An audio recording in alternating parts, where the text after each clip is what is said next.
De volta, Jornal Brasil Central no ar. E hoje, no nosso debate, a gente conta com a participação do presidente da Goinfra, Pedro Salles, que está lançando um livro sobre a influência do STF no multipartidarismo brasileiro. Na obra dele, que estreia, ele escreve críticas às intervenções jurídicas sobre matérias políticas que resultaram na criação de novas siglas partidárias e que muitas vezes não ecoam interesses e desejos da sociedade, falando até de uma forma literal. Então eu chamo agora o debate com ele, Pedro Henrique Rabelo, ao vivaço. Uma boa tarde agora aqui na telinha, porque a gente já se encontrou lá de manhã no café da manhã da imprensa. E vamos falar aí sobre essa entrevista com o Pedro Salles. É isso, Débora. Boa tarde agora para você, para todos os nossos telespectadores. Foi importante, né? O café da manhã hoje com o governador Ronaldo Caiado lá no Palácio Pedro Ludovico Teixeira. Importante para a gente rever integrantes da imprensa. Daqui a pouco nós preparamos uma matéria especial sobre esse dia de prestação de contas, mas também de confraternização. Mas antes eu quero aqui no debate, no estúdio da Rádio Brasil Central, cumprimentar os meus companheiros. Hoje a bancada é cheia. Cumprimento primeiro o Daniel Santana, jornalista, nosso comentarista oficial aqui. Muito boa tarde, hoje com presença e convidado especial, Daniel.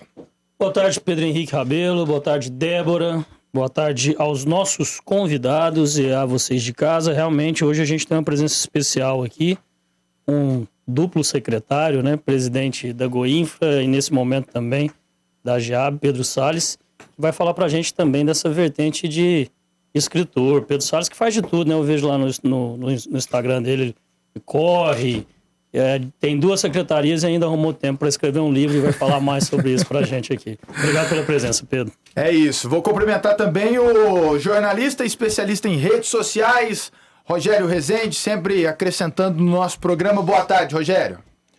Boa tarde a todos os telespectadores, ouvintes e internautas. Boa tarde a toda a bancada, em especial ao convidado, né, que está lançando o seu livro, Pedro Salles.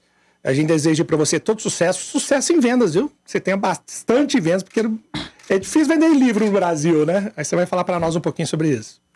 É isso, e agora pegar o boa tarde do nosso convidado especial nesta quinta-feira, Pedro Salles, presidente da Goinfra, da GEAB e também escritor. Obrigado pela presença aqui nos nossos estúdios, Pedro. Obrigado, Pedro. Obrigado, Daniel. Obrigado, Rogério. Obrigado a todos que nos acompanham na TV Brasil Central nesse momento. Sou muito grato pela oportunidade da gente estar fazendo um debate aqui sobre o meu livro, a temática do meu livro. E uma honra, né, dividir um pouco da minha opinião e ouvir a reação das pessoas, fazer esse diálogo com as pessoas. E esses espaços aqui, como os que vocês estão me concedendo agora, são absolutamente valorosos para divulgar, para que as pessoas possam conhecer um pouco mais além do secretário, presidente da Goinfra, presidente da GEAB, também das ideias do Pedro indivíduo, né? É isso. E o livro, Daniel, Sim. Quando peguei aqui o nome do livro, né, a obra do Pedro Salles, A Hiperfragmentação Partidária no Brasil. É um assunto que ele é importante, Daniel, mas que ele é bastante específico, né? Eu até vejo de forma ampla. Eu acho que é um assunto importante. A gente fala muito sobre uma reforma política, devido muito em parte à pandemia, acabou ficando paralisado um pouco essa discussão, mas era uma discussão que havia no Congresso no começo desse governo. Muita gente, hoje, com a facilidade ao acesso à informação, com a internet, questiona, né? Por que no Brasil existem tantos partidos? Muitas vezes fazem aquela comparação. Por que nos Estados Unidos só existem 2, no Brasil existem tantos? Então, acho que é um debate muito importante isso que o Pedro traz. Muita gente diz, e aí eu quero saber a opinião dele, claro, que essa fragmentação e essa quantidade de partidos é simplesmente visando benefícios próprios, políticos, partidários e de fundo eleitoral, que a gente sabe que aumentou 2 vezes já nesse governo. Então, é uma discussão importante. Eu nem vejo como muito específica. O tema em si, ele pode ser específico, mas ele é um ponto fundamental de como nós vamos tratar a nossa política daqui para frente. Uma política nova, né, que vem de uma constituinte nova, que em grande parte é responsável por essa quantidade de partidos, mas que é um assunto essencial. Pedro Salles, qual a intenção sua ao ao escrever esse livro? E quando surgiu, quando você começou a escrever, quando surgiu essa ideia? Bom, eu de carreira sou tributarista, né? Comecei a minha carreira no setor público, no fisco do Distrito Federal, e passei logo a carreira de analista judiciário no Supremo, onde assessorava ministros da corte na área tributária. E quando então tive o convite, a oportunidade de ir para o Senado com o então senador Ronaldo Caiado. E comecei o mestrado enquanto o auxiliava lá no Senado. E sempre fui apaixonado por política e vivenciando a política lá no Senado, através desse auxílio que prestava a ele, me ocorreu de mudar o tema e ir para a área política. E eu olhava aquele mundaréu, né, de siglas partidárias e tentava entender aquilo, entender a dinâmica das casas congressuais brasileiras, e eu olhava assim todo o nosso histórico e eu falava, gente, para que isso, né? Falava assim, por que tantos partidos? O que aconteceu na história brasileira que a gente chegou nesse ponto que a gente está de disfuncionalidade partidária? Quando você olha para a sociedade brasileira, é uma sociedade complexa, plural, heterogênea, mas de forma que se você tiver de 8 a 9 espectros ideológicos, talvez já seja até demais.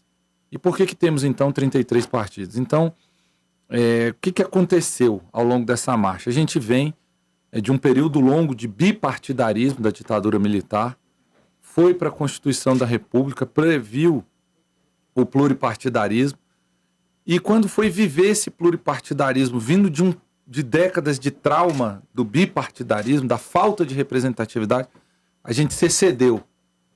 E quando a gente começou a viver excessos de partidos, começamos a viver a mercantilização de ativos partidários e eleitorais, como direito de antena, fundo partidário,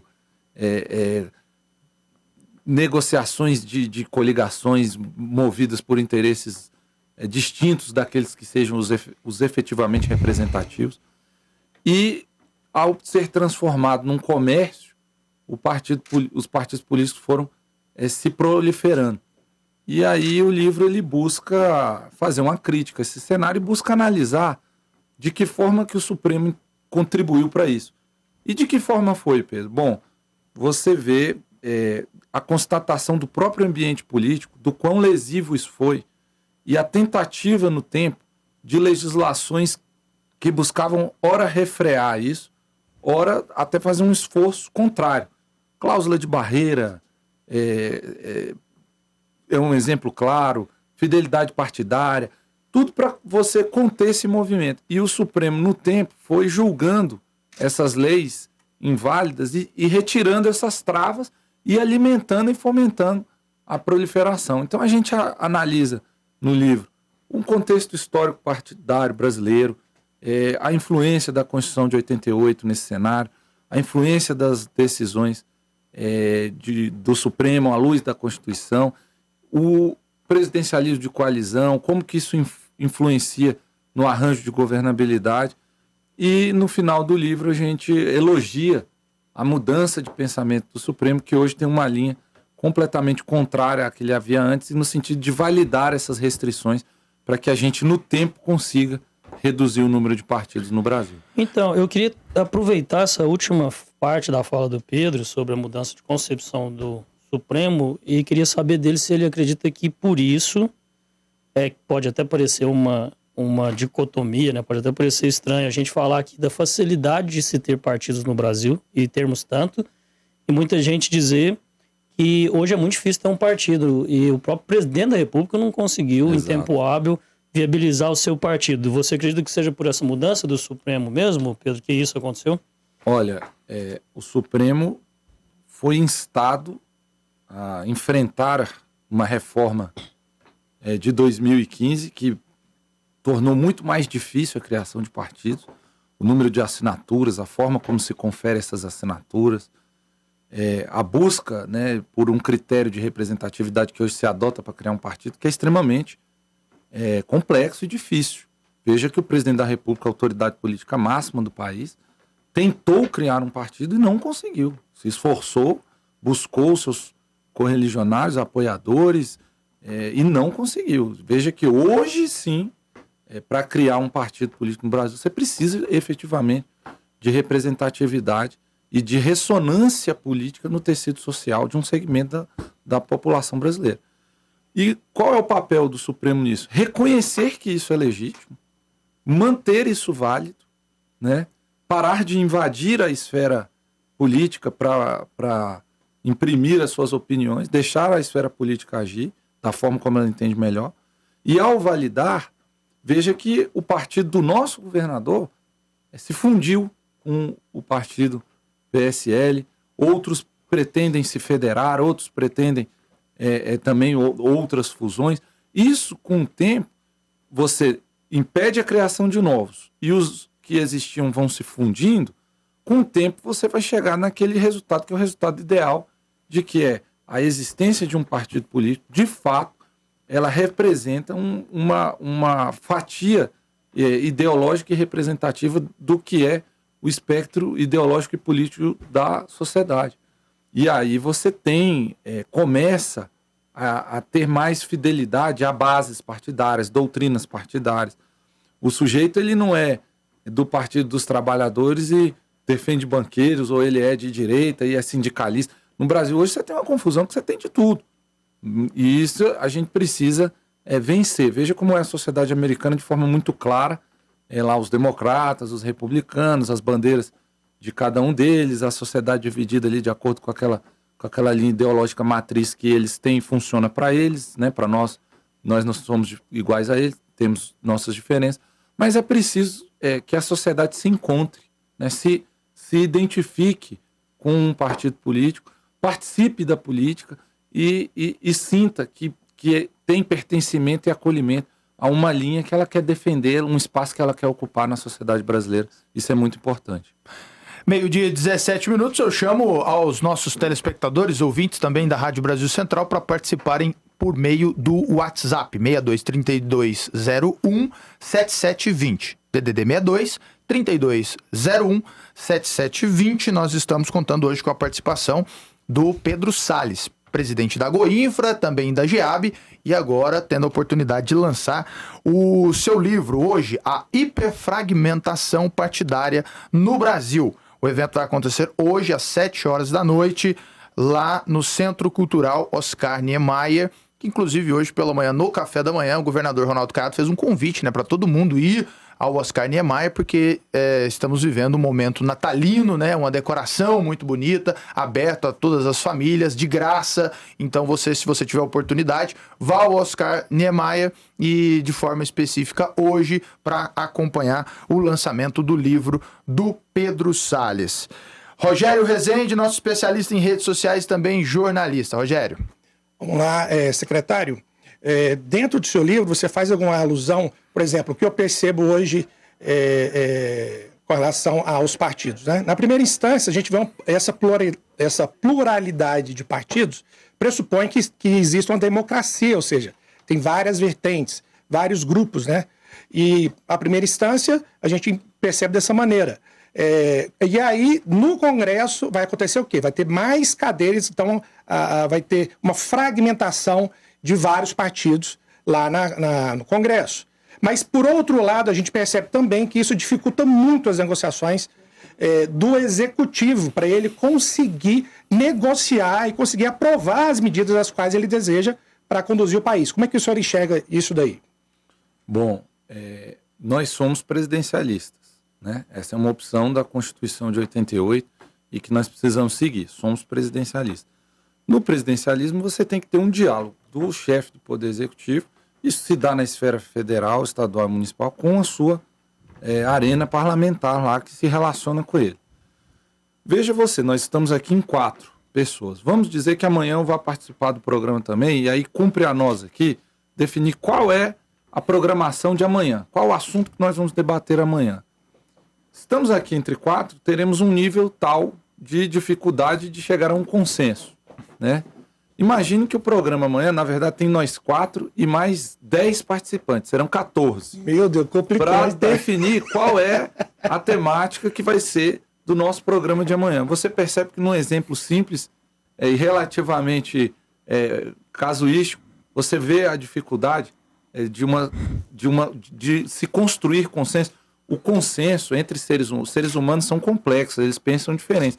Então, o consenso é algo em si complexo, porque ele depende de um nível de intersecção de todos. E consensos com 33 partidos é algo distante. E aí, Pedro, o que é o produto disso? Bom, o produto disso é que nós tivemos 2 impeachments. O produto disso é que o atual presidente tem 100 e tantos pedidos de impeachment já protocolados na Câmara. 144 pedidos de impeachment protocolados na Câmara. Você vê chantagens em votações onde interesses que não tem nada a ver com aqueles da sociedade brasileira são colocados acima dos interesses efetivamente. Então, isso tudo vem o quê? Custos de negociação. Quando você tem 3, 4, 5, 6 pessoas negociando, você chega a um consenso de uma forma mais tranquila. E se esses 5, 6 líderes representam partidos que representam a sociedade, isso é o cenário ideal, né? Então você veja, hoje a gente tem um problema no Brasil de dispersão do poder decisório que você não consegue decidir nada. O nosso sistema tributário nacional é da ditadura militar. Por quê? Porque toda vez que você vai colocar um sistema tributário em votação para uma reforma tributária, vira uma loucura, uma dificuldade, uma esquizofrenia. E aí você não chega a consenso nenhum. Então, qual que é o problema? O problema do Brasil hoje é de dispersão decisória, né? Então, um tema, ele vira de tal forma disperso e pouco representativo, a dificuldade de representatividade é tão difícil que aquele debate não vira nada. E aí você tem sofre os males dos efeitos da não decisão, né? A reforma política. Você colocou, olha, poxa, Daniel colocou, olha, no Brasil há tanto tempo a gente está falando de reforma política. O seu livro, de alguma forma, é uma abordagem que envolve reforma política. A gente tem dificuldade de fazer reforma política. Por quê? Porque quando vai discutir com 33 pessoas que pensam completamente diferente, sem nenhum nível de coordenação, você não conclui nada. Eu costumo dizer o seguinte, que a gente não tem oposição no Brasil, a gente tem gente para criar confusão. Deveria ser uma oposição para fiscalizar, para saber o que está sendo feito, e é essa confusão danada, né? Sempre alaridos e celeumas e confusões. Você falou muito bem. 12:23, recebendo então aqui no estúdio da Rádio Brasil Central o Pedro Salles, escritor, presidente da Goinfra, presidente da GEAB e o nosso convidado. 623201 é o número do nosso WhatsApp, 6232017720. Você pode mandar a sua mensagem, como fez o Ademar Mendanha, elogiando o nosso convidado, a nossa programação e o perfil, né, o viés do nosso jornalismo praticado aqui na Agência Brasil Central. Quero também fazer a referência ao presidente Reginaldo Júnior, que também se encontra aqui no estúdio prestigiando o Pedro Salles, agora escritor. Pedro, qual que é o público-alvo que você procurou para o seu livro? Você acha que vai ter uma aceitação? Acho que é um assunto que até os jovens, né, que estão no ensino fundamental, ensino médio, já deveriam estar familiarizados. Mas tem um público-alvo e o que vai acrescentar para a pessoa que comprar o seu livro e também tiver a oportunidade de ler? Bom, rapidinho, só queria agradecer aqui a presença do Reginaldo Júnior, que lá na Goinfra e na GEAB eu estou fazendo gestão. O Reginaldo Júnior aqui, ele fez uma revolução, é um nível acima do que eu consegui. E eu queria agradecer a participação do nosso telespectador que mandou aí a sua pergunta e dizer para você o seguinte: quem eu busquei alcançar com esse livro? Bom, eu busquei alcançar ser o máximo universalista possível. A classe jurídica, a classe política, quem é apaixonado por política no Brasil, quem mexe com marketing político, claro, ele é uma tese de mestrado, ele tem um viés técnico, mas eu busquei ser o mais didático possível, usar um assunto que é de acesso do senso comum, né, a questão dos partidos políticos no Brasil abordado de uma forma praticamente ampla, né, tem um histórico, tem toda uma contextualização. Não é necessário você ser um jurista para conseguir entender o livro. Então, eu acho que, como eu, apaixonado por política, o brasileiro é um apaixonado por política, o goiano, sobremaneira, é um apaixonado por política. Então, O livro é para quem é apaixonado por política e também por direito e também gosta de, ainda que não seja político ou da classe política, gosta de acompanhar a política. Eu diria que em virtude até da importância desse tema, como eu citei aqui no começo, sobre reforma política, entender melhor como funciona o sistema político no nosso país, eu acho que é importante para todo mundo. Eu acho que todo mundo deveria procurar entender mais, formar sua opinião, até porque, Pedro, e até o Pedro Henrique Rabelo, o Pedro Salles falou um pouco sobre isso aqui, eu acho que depende da população cobrar, exigir essa reforma política. Se a gente deixar só na mão dos políticos, que são os maiores interessados, vai ser muito difícil disso acontecer. Então, quanto mais esclarecido nós estivermos com relação a isso, melhor serão as formas de cobrar. Reginaldo Júnior aqui presente com a gente. Desculpa, eu concordo com você, a gente tem que colocar também nas nossas responsabilidades, mas nas mãos dos políticos estão várias outras responsabilidades. Por exemplo, o governador Ronaldo Caiado, quando chega ao governo de Goiás, Pedro pode falar exatamente os números aí, ele pega quase ou mais de 7 mil quilômetros de estradas arrebentadas. Você sabe mais ou menos, Pedro, quanto... Nós tivemos aproximadamente 6 mil quilômetros, mas temos outros trechos também que recuperamos em não pavimentadas, e quando você soma tudo, vai dar mais ou menos esse número aí que você citou. Você vê, que loucura. Quer dizer, ele pegou as estradas arrebentadas, hoje está mudando as estradas de Goiás, além de uma reconstrução das estradas, uma sinalização de primeiro mundo, não é aquela sinalização que chove e derrete, não. Aquelas faixas amarelas com uma semana de chuva aqui em Goiás antigamente, elas desapareciam, né? Como é que é aqueles negócios lá, aqueles tachões lá, aquilo lá era colado, desculpa falar um palavrão aqui, mas colado com cuspe. Vou falar um negócio feio pra vocês, mas aquilo era. Vamos falar a verdade. O cidadão de Goiás hoje, ele tá vendo a qualidade das rodovias, a mudança das rodovias.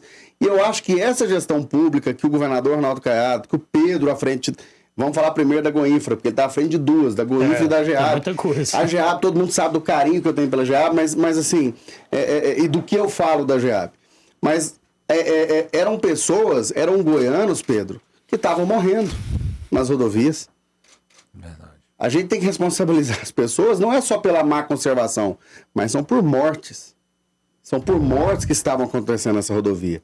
E com gestão...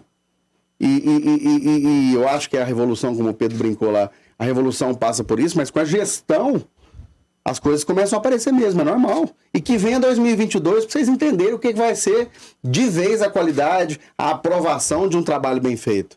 Né? Então, desculpa, Daniel, te interromper aí. Primeiro eu estava falando de Goinfra, né? Só um parênteses. Hoje eu estou lá no livro, viu? Tá, obrigado. Para mim é honra. Para mim é honra. Caipira, como é que é? Para mim é honra. Vai ter um salgadinho lá. Opa, deixa eu te falar. Gosta, você sabe, né?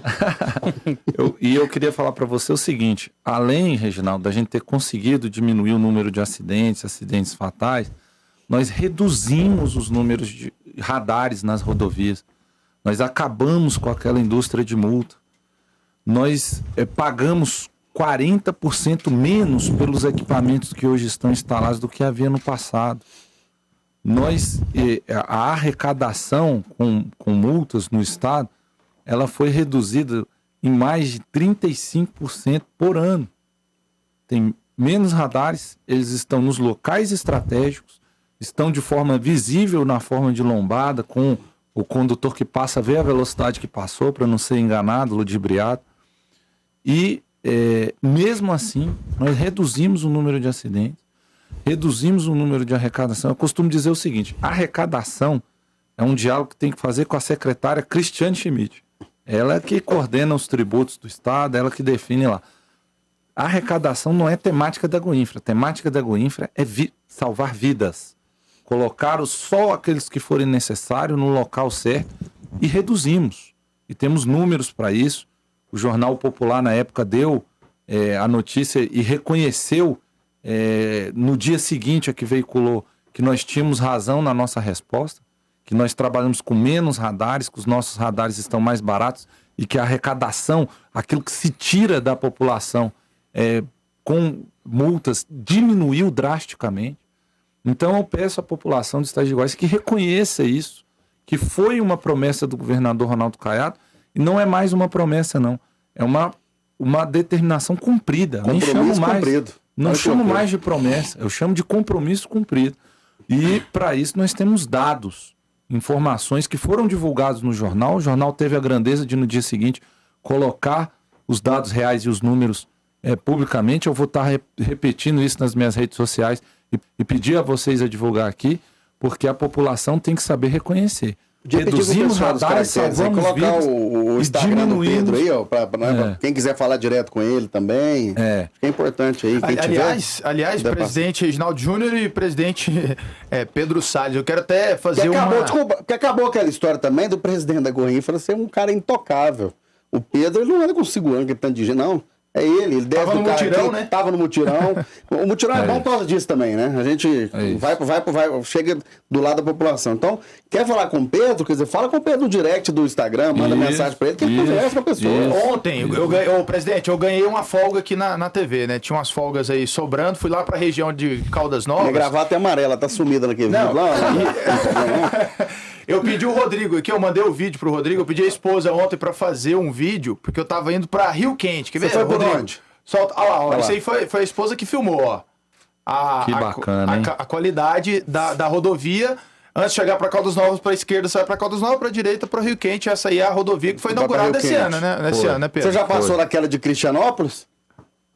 020. Acredito que sim. Tá bonita também, eu passei por esse. Eu gostei demais. Aliás, uma dúvida, o governador vive falando CB o quê? Eu acho que nem todo mundo sabe o que é isso. É porque você tem várias modalidades de pavimento e o CBUQ é a maior tecnologia que existe em asfalto no mundo. É também o mais caro. E é o que nós estamos trabalhando hoje na Goinfra. Nós não estamos preocupados tão somente... na verdade, nós estamos preocupados com a qualidade em primeiro lugar. Nós temos um problema, precisamos resolver, vamos resolver, mas não podemos resolvê-lo de qualquer forma, também não podemos resolvê-lo de uma forma que daqui a 2 anos ele volte a ser um problema. É melhor gastar direito com uma boa obra do que fazer coisas que daqui a pouco lá está a diretoria de manutenção com novos gastos, tapando buraco, o asfalto acabando. A gente pretende não só deixar números marcantes, mas pretende deixar um novo legado de qualidade na nossa passagem aí pela Goinfra. E essa é uma determinação que o Dr. Ronaldo tem antes do meu nome sair no Diário Oficial. Quando ele me chamou para me avisar que ia precisar de mim nessa posição, ele falou o seguinte: uma coisa que as pessoas vão ter que associar o meu nome, porque eu não abro mão, é qualidade. E esse é um esforço que a gente tem tido diariamente. Vocês lembram de contar aquela história de uma vez eu comprei um Jeep? Uma vez eu comprei um Jeep. Eu comprei um Jeep que eu andava quando andar nas ruas de Goiânia, né? A resposta tá aí. Você pode andar agora em qualquer carro nas rodovias de Goiás que não tem aqueles buracos. Goiás é o seguinte, você tinha que fazer um planejamento. Primeira coisa, você fazer uma revisão do carro. Isso aí há 4 anos atrás. Você tinha que fazer revisão do carro para sair de viagem. Aí você já tinha que levar o dinheiro. O dinheiro. Pessoal, para de ligar aí vocês aí do Santander, que não tem dinheiro não, vou pagar não, mas vamos lá. Olha só, Pedrinho, era assim, ó, é sério mesmo esse negócio, que louco isso. Você fazia o planejamento do dinheiro que você gastava com a manutenção do carro, você fazia uma revisão do carro, aí você comprava os pneus novos. Só que você tinha que lembrar o seguinte: você pode até comprar os pneus novos, mas você vai comprar os pneus lá na borracheiro, lá na frente. Porque era tanto buraco que tinha nas rodovias que você tinha que... um pneu você ficava sem. Era normal acontecer isso. Era normal. Então você tinha dinheiro da revisão, dos pneus, da multa, né? E dos que ficavam escondidos. Tinha um povo que ficava escondido aí. Era impressionante. Você ia pra Caldas Novas, tinha uns caras que ficavam pendurados nas árvores e tal. Né? Então, quer dizer, é bobeira. Eu acho que a melhor conscientização que você pode dar pra população é você mostrar pra população que você é parceiro dela. Verdade. Você respeita o dinheiro dela. Esse asfalto, esse sistema novo, né, que o Pedro falou aí, ô Pedro? CB o quê? Nós estamos andando, sabe em quê? Como é que é o nome daquelas rodovias alemãs lá? Eu esqueci o nome. Autobahn. O Pedro tá fazendo, cada estádio tá virando Autobahn agora. Só não pode andar naquela velocidade que o povo anda lá, né? E tem um número, Júnior, que ele é um número bom, viu? Porque só esse ano foram cerca de 1.860 quilômetros pavimentados, 3.800 sinalizados, e o Pedro fez o compromisso de, até o final da gestão, entregar em condições ideais de tráfego, sabe quanto por cento das estradas? 100%. quero saber se isso vai ser cumprido mesmo. Isso é difícil para mim, porque no Brasil Central que não dou conta de fazer 100%. Olha, Daniel, a própria matéria do Popular que fez uma crítica aí, colocando alguns trechos críticos, falou de 1.350 quilômetros de malha em estado crítico no estado de Goiás. E a matéria não está errada não, é mais ou menos isso mesmo. Se faça uma conta simples, se esse ano a gente conseguiu 1.860, aplicando esse número ao que falta aí, significa que 100% da malha vai estar contornado. É claro que você tem contratempos, você tem um fornecedor que falha com você tem uma empresa que quebra, você tem... Esse ano a gente teve aumento do petróleo e as empresas queriam reequilibrar os contratos, isso gera atraso. Eu não posso controlar esse tipo de situação.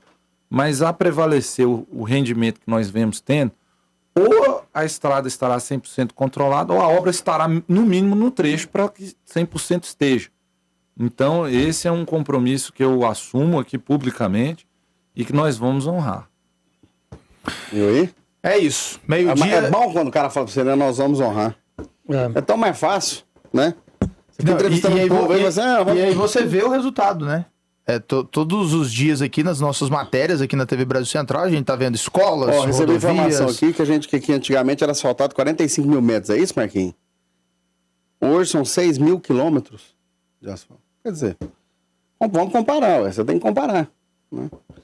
É isso, e eu faço até o convite, né? Como eu fiz esse vídeo aí ontem lá na região de Caldas Novas, se você vai pegar a estrada em Goiás, faça um vídeo na horizontal, celular deitado, e mande pra gente poder mostrar as boas estradas do estado de Goiás. E se tiver problema, tem certeza, você pode mandar, também, a gente manda pro Pedro, pro pessoal da Goiânia, eles vão fazer. Tem o nosso aplicativo, o Goinfra App, de forma inédita, fomos premiados pela CGE, pela criação desse aplicativo. Ele viabiliza a participação do nosso usuário, que assim, como sua esposa, Pedro, que filmou lá o trecho, no caso, poderia ela estar vendo um buraco, um problema, ela poderia também filmar, e na plataforma do aplicativo Goinfra App, que é o Goinfra App, você baixando no seu celular, tem para iPhone e para Android, você pode compartilhar esse vídeo com a diretoria de manutenção e exigir da diretoria de manutenção uma intervenção imediata.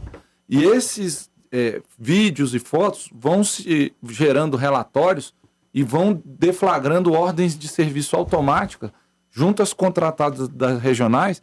Muitas vezes você participa, então, da própria gestão da Goinfra, reclamando. E temos conseguido reparos em menos de 24 horas com o aplicativo. Vamos fazer o seguinte. Essa mensagem é boa para o Luciano Alves, que ele falou que vocês só falam das rodovias boas, tem que falar das ruins também. E aí serve esse recado, Pedro, né? Vamos fazer o seguinte, se o pessoal da Goinfra achar interessante, vamos preparar um VT aqui publicitário, em parceria da Goinfra com a Brasil Central, ensinando as pessoas a utilizar esse aplicativo aí. A gente roda 24 horas aí por dia. Eu falo aqui é a Brasil Central de Goiás, né? Lá de São Paulo. Então vamos lá. Olha, sobre as rodovias que estão ruins, Pedro. Aqui o Reinaldo até mandou mensagem, Pedro. Boa tarde, rodovia GO 050 de Trindade a Campestre está começando a aparecer buracos. Peço para a Goinfra ver a manutenção. Olha, na chuva não tem como. Abre buraco, né? Então não tem como. O que a gente tem que fazer? Tá com as nossas equipes mobilizadas. Nós estamos com as nossas 20 equipes em regime de plantão, mas você tapa numa semana, dali a 15 dias porque esse é o comportamento do pavimento nesse período do ano. Então, a gente está acompanhando, o nosso telespectador pode fazer esse relato aí no aplicativo, pode ir lá na nossa rede social, alertar esse problema que ele está vivenciando, que ele já identificou, e não tenho dúvidas de que a nossa equipe vai atender. A gente está falando aqui da boa condição das rodovias, mas é claro que as rodovias têm também buracos, têm trechos problemáticos. Isso é 100% em constante, ininterrupto, de janeiro a janeiro. Manter 100% é impossível. Qualquer estado do Brasil, hoje nas BRs, eu estava indo outro dia para Porangatu, o ministro Tarcísio, que faz um belíssimo trabalho lá, frente do DENIT, está cheio de buraco nesse momento na BR. Por quê? Está chovendo, carreta pesada. A equipe de manutenção ela tem um gap entre uma passagem e outra, entre uma assistência e outra. E isso a população tem o direito de cobrar é legítimo, mas tem que também ter um pouquinho de compreensão. Outro dia eu estava falando para o Salas, da Enel, né? Na chuva, a Enel ela sofre mais do que em outros momentos, né? A gente tem que entender, tem que cobrar, tem que reclamar, mas também tem que entender as sazonalidades que os diferentes serviços têm. Outra mensagem aqui, ó. Boa tarde a todos, sou o Roberto Neves, queria parabenizar o presidente Pedro Salles, sou de Santa Cruz de Goiás, a GO 020 está excelente, parabéns. Pode até nevar lá então, Santa Cruz de Goiás, que é a dos Neves. Agora vamos só virar uma chave, olha, você vai ver o que vai acontecer com esse telefone agora. Você, cidadão goiano, você sabe o que é aluguel social? Por exemplo, eu sei que tem mais de 500 convocados lá em Aparecida de Goiânia, agora que vão receber esse apoio do aluguel social, lá através da GEAB, que também é a outra agência que o Pedro é presidente. Quer dizer, você tem as estradas, agora vamos começar, vamos puxar para frente agora, de casas, aluguel social, regularização fundiária, reforma de casa, construções de casa. Vocês vão ficar impressionados com números aqui. Aliás, Reginaldo, se você me permite, nós tivemos hoje no Palácio, no café da manhã com a imprensa, estava toda a imprensa lá, de todos os veículos. Foi Aquela bom. Empadinha estava boa. Tava boa, foi bom. Aquela é danada. Brincadeira. Aquela me pega também, quando eu passo por lá. Foi bom encontrar os amigos lá e eu queria fazer um adendo aqui ao discurso do governador da importância da imprensa justamente nesses casos. O governador disse o seguinte, nós estamos lançando esse projeto, né, do Pra Ter Onde Morar, desse aluguel social, mais de 30 mil famílias em condição de pobreza serão auxiliadas no seu aluguel durante 18 meses, podendo ser prorrogado. E ele falou, não sei se você lembra, Edinaldo, ele falou, sabe como é que eu fiquei sabendo? Foi. Que tinha aumentado o número de famílias em condição de pobreza? Eu fiquei sabendo através da imprensa, fiquei sabendo lendo nos jornais. Era 30 mil famílias, esse número me assustou. E aí eu chamei o Pedro lá e falei, a gente precisa fazer alguma coisa para arrumar isso, para melhorar a vida dessas pessoas. E aí sai esse projeto do Pra Ter Onde Morar. Aumentou o número de pessoas em situação de rua durante a pandemia. Quer dizer, uma pandemia que pedi pro Pedro falar um pouco desse projeto. Mas é impressionante, o Pedro, porque assim, como aumentou o número de pessoas e a resposta, né, de vocês lá, do governo de Goiás, através da GEAB, através do seu trabalho, através inclusive da sua sensibilidade, quer dizer, são 500 pessoas foram convocadas só em Aparecida de Goiânia. Esse projeto vai atender o estado inteiro. Só em Aparecida de Goiânia pro mutirão. Porque, na verdade, o corte aí que vai ser atendido da cidade de Aparecida de Goiânia vai ser mais de, eu acredito aí, que mais de 5 mil cartões, sem dúvida nenhuma. O que aconteceu? Eu li uma matéria e eu mostrei ao governador que nos últimos 5 meses, 33% da população em situação de rua aumentou na região metropolitana. Projetando isso para um ano, é quase que a dobra da população, do número de população em situação de rua aqui na região metropolitana. Isso é gravíssimo. Isso está ligado à pandemia, isso está ligado ao cenário econômico nacional, isso está ligado a uma série de coisas que vem fazendo com que a gente tenha um momento dramático na nossa população, sobretudo aquela de mais baixa renda.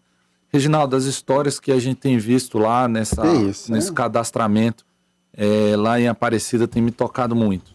São situações de pessoas que têm filhos especiais, marido teve AVC, está hospitalizado, a família perdeu sua única fonte de renda, e situações que, assim, você vê com clareza que mais um pouquinho ali, aquela família ia para uma situação de moradia improvisada, ia para uma situação mais dramática, e esse auxílio vem e fortalece ali a renda daquele grupo familiar, daquela unidade, e de certa forma garante moradia digna ali para eles por mais tempo, até que o quadro seja contornado, aquela situação seja direcionada para um outro programa habitacional, e ali você evita, na fonte, na raiz, mais uma família em situação de rua, de moradia improvisada. Eu estava numa reunião com o governador esses dias para trás, eu ouvi uma frase dele muito interessante.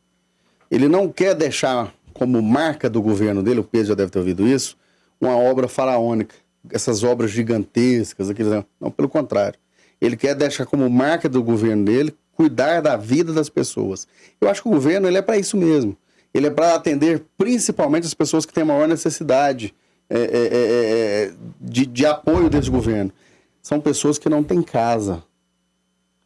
Não é casa com chuveiro elétrico, não. Elas não têm lugar para dormir. São pessoas que estão dormindo. Se você passar ali na marginal, ali de frente ao CEPAL aqui do setor sul, vai lá ver quantas pessoas estão morando ali debaixo daquela ponte lá. Isso todos os dias eu passo ali e vejo. São alunos, olha o que está acontecendo com esse governo. São alunos que estão recebendo uniforme e na grande maioria desses alunos não tem roupa para usar no sábado e no domingo. Eles estão usando sábado e domingo uniforme. Olha que loucura. É completamente fora da nossa realidade. Pessoas que não têm roupa para usar no sábado ou no domingo. Ele lava segunda-feira o uniforme, usa terça, aí lava o outro uniforme na terça. Quer dizer, chega no sábado ou domingo, ele usa o uniforme dele para poder ir, às vezes, até na frutaria. Quando ele tem dinheiro para ir na frutaria. Então, a gente precisa entender o coração das pessoas. É um governo que toca, o governo de Goiás hoje, toca o coração das pessoas. Dá uma força no coração das pessoas. As meninas, eu ouvi isso, até esses dias a gente conversando em casa, mas eu ouvi isso, as meninas que estão recebendo esse apoio do absorvente higiênico aí, vocês sabiam que tem, olha só, telespectador, tinha meninas que, ao invés do absorvente higiênico, usava miolo de pão. Miolo de pão, em vez de absorvente higiênico. Então o governo, ele não tem que preocupar em construir obra faraônica, prédios grandiosos, não. O governo, como o governador Ronaldo Caiado mesmo diz, eu vou tocar no coração das pessoas.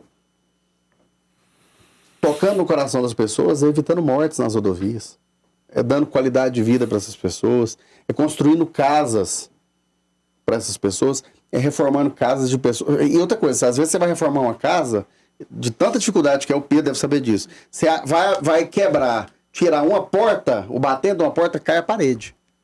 Essa pessoa ia morrer soterrada com a chuva agora. Então, vamos começar a comparar um governo que faz obras faraônicas e um governo que cuida da vida das pessoas, principalmente os mais necessitados.